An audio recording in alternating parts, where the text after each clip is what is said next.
Hello friends, welcome back to my channel. আজকে আমি আপনাদের সঙ্গে শেয়ার করব খুবই জনপ্রিয় একটা রেসিপি, ইলিশ মাছ ভর্তা।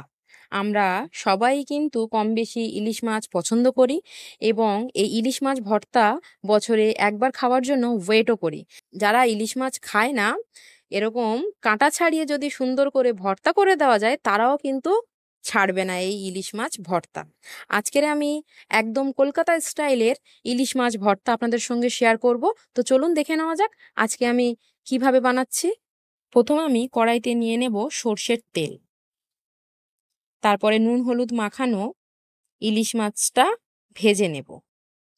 বেশি কড়া করে ভাজবো না, তাহলে কিন্তু টেস্ট হবে না। এক পিঠ হয়ে গেলে আরেক পিঠ উল্টে দিয়ে তুলে নেব।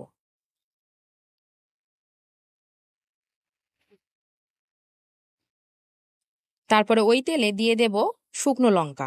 শুকনো লঙ্কাটা ভালো করে ভেজে নেব। ভাজা হয়ে গেলে তুলে নেব। দিয়ে দেবো ওই তেলেই সামান্য পেঁয়াজ কুচি। পেঁয়াজ কুচি একটু নরম হলে দিয়ে দেবো দুটো রসুনের কোয়া। দিয়ে ভালো করে নাড়িয়ে চাড়িয়ে পেঁয়াজটা একদম সুন্দর করে লাল লাল করে ভেজে তুলে নেব। তারপর প্লেটে পরিমাণ মতো লবণ দিয়ে আগে লঙ্কা আর পেঁয়াজটা মেখে নেব, না হলে ঠান্ডা হয়ে গেলে লঙ্কাটা আর ভাঙা যাবে না। লঙ্কাটা সুন্দর করে ভেঙে নুনের সাথে মেখে রেখে দেবো। এবার সব থেকে কঠিন এবং ধৈর্যশীলের কাজ, ইলিশ মাছের কাঁটাটা ছাড়িয়ে নেব। হয়তো একটু দেরি হয়, কিন্তু খেতে ভীষণই মজা হয়। একটু ধৈর্য ধরে কাঁটাগুলো আমি ছাড়িয়ে নিয়ে মাছগুলো মেখে নিয়ে পেঁয়াজ লঙ্কা ওর সাথে মেখে নেব ভালো করে। তারপর ওপর থেকে দিয়ে দেবো মোটা মোটা করে কেটে রাখা পেঁয়াজের কুচি এবং ইলিশ মাছ ভাজা সর্ষের তেল দিয়ে ভালো করে মাখিয়ে নেব। আর এই মোটা মোটা করে কাঁচা পেঁয়াজ দেওয়ার জন্য ভর্তার মধ্যে একটা ক্রাঞ্চি ভাব আসে।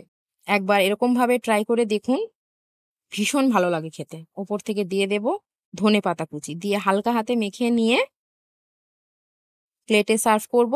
আর ওপর থেকে দিয়ে দেব আবারও ইলিশ মাছ ভাজা তেল, তাহলে গন্ধটা খুব সুন্দর আসে। ব্যাস, গরম গরম ভাতে সার্ভ করুন ইলিশ মাছের লেজা ভর্তা।